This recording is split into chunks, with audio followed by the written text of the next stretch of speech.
Hello, vinyl community. Uh, my name is Callan, and I'm from Perth, Western Australia. This video is going to highlight my favourite albums of the 70s, starting from 1970 through to 1979. I've handpicked my favourite album from each year, and I'm going to share those with you now.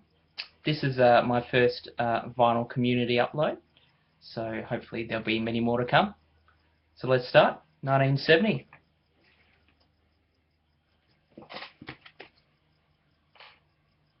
Ladies of the Canyon.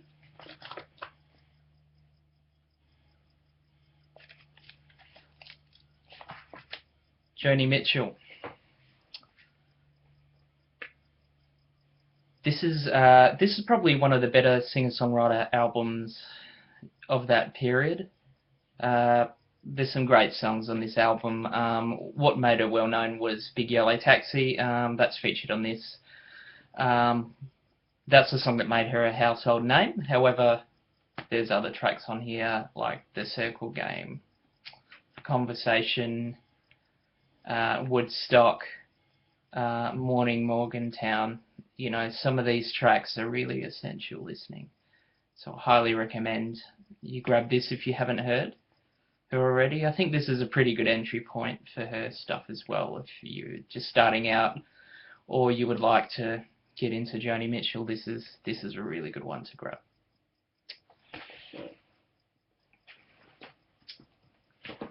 '71. We continue on with the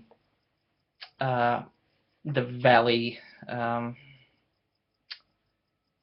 you know, the Canyon stuff, the solo singer-songwriter vein. We've got David Crosby.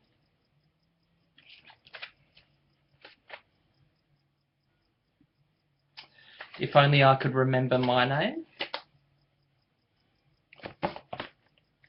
1971. Again, this is really good. This is recommended listening. Best track on this is Cowboy Song, an extended narrative where Crosby sort of navigates you through the Wild West frontier, and you know, there's really a lot of stuff in here. There's an ensemble cast of supporting musicians on this album, as there is on most of other David Crosby albums, but this is the one that you need to get. I'm not particularly fond of some of his other solo releases, but if you to get one album of his, it would be this one. If Only I Could Remember My Name. 1971. And now we go in a different direction now, completely different direction. 1972. Alice Coltrane.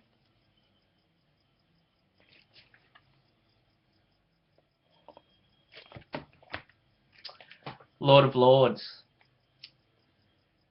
This is amazing impulse jazz, free jazz, avant-garde, whatever you want to call it. There's some really, really good stuff from Impulse. There was a lot of free jazz that was produced from, you know, 62 to 63 onwards onto about 74, 75 on Impulse. Not all of it is essential listening. Some of it's quite challenging. This album is actually quite challenging in itself, but along with some of John Coltrane's finest work, this is definitely worth a listen. Alice Coltrane, Lord of Lords.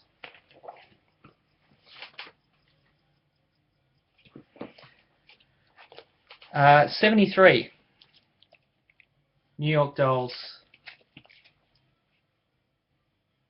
by the New York Dolls. Produced by Todd Rundgren, another one of my favourite songwriters, producers. There's not much you can say about this that hasn't already been said, but it's just a solid, um, you know, powered up album. You know, Personality Crisis, Pills. What else is there? Frankenstein, uh, Trash Bad Girl. You know, so um, it's glam rock on steroids, pretty much. You know, it's a really, really good album. I was lucky enough to get this. For those of you who don't know, Perth is a very, very hard place to get records, and especially US pressings. So when I did pick this up, I was quite happy with that. So 1973 New York Dolls, self-titled.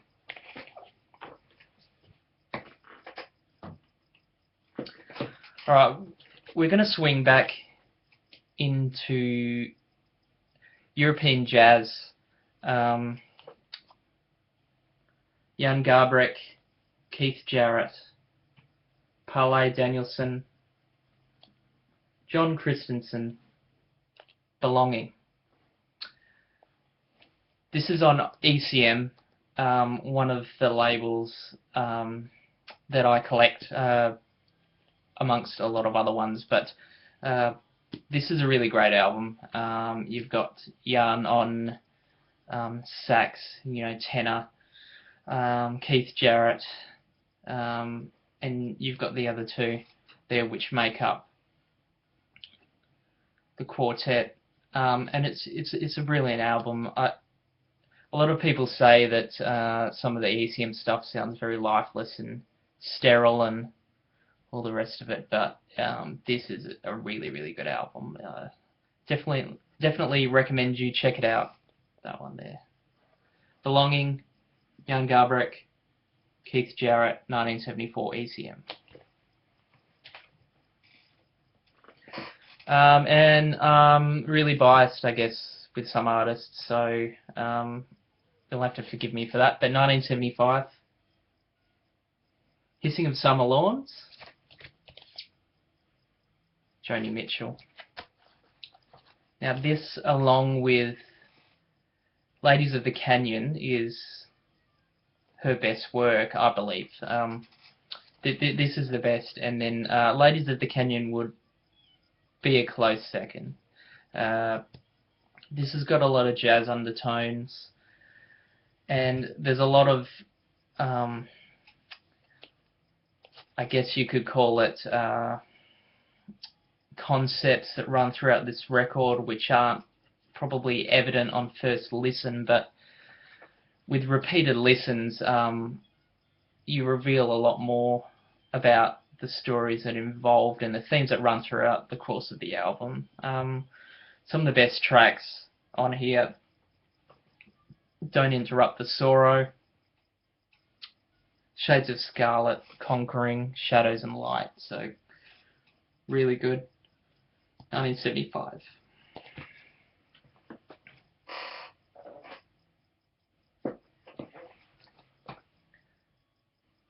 '76, Bowie on Cocaine. So Station to Station, the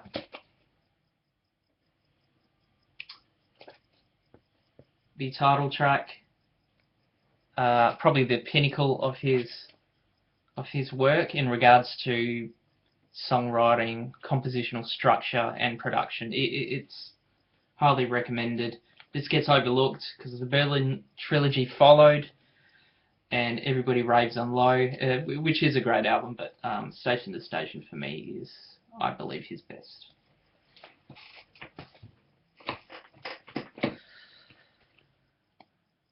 '77, Pink Floyd, Animals. This has actually come apart, so I'll just hold it.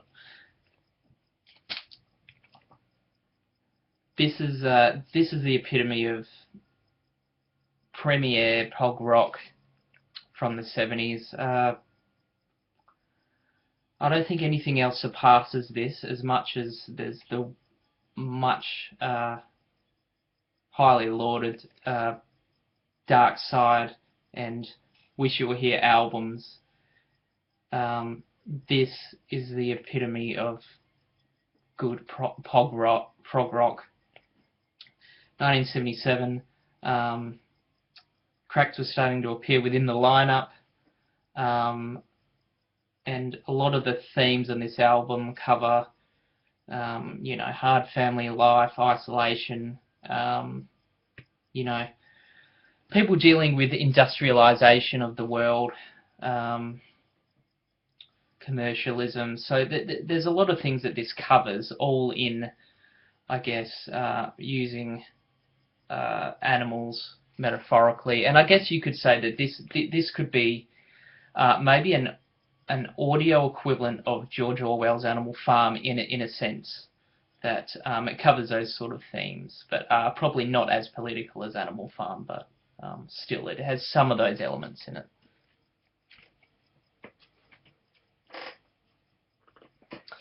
'78 and Patti Smith group Easter.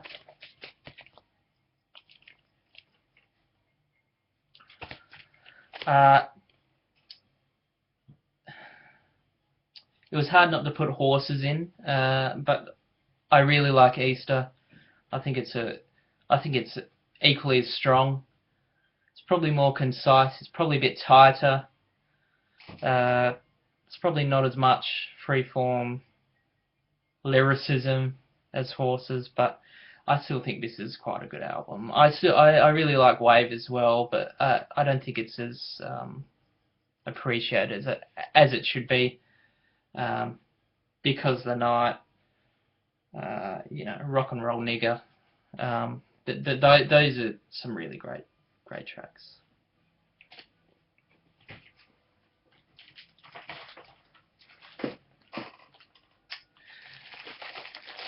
The last album is Joe's Garage from 1979. So you can actually get this in a box set. As I explained before, in Perth, it's quite hard getting hold of things like that, especially if they were from the US and they didn't sell as much in Australia, or they were considered sort of fringe acts, or the alternatives. So quite often, Bizarre, Straight, the albums that he brought out on those labels are quite hard to get as well as the CBS stuff and all the other labels that he recorded for. So Joe's Garage. So I've got that's Act 2 and 3, and Act 1.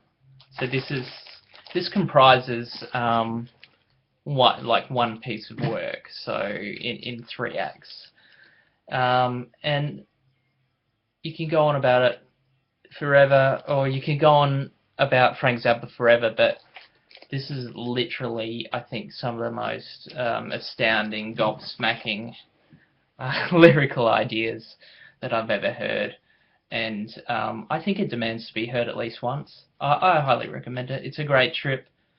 And 1979, Joe's Garage.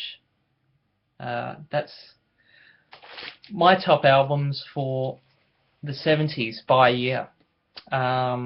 I hope you enjoy it. Again, as I said, this is my first time, so hopefully there's more to come. Thank you very much.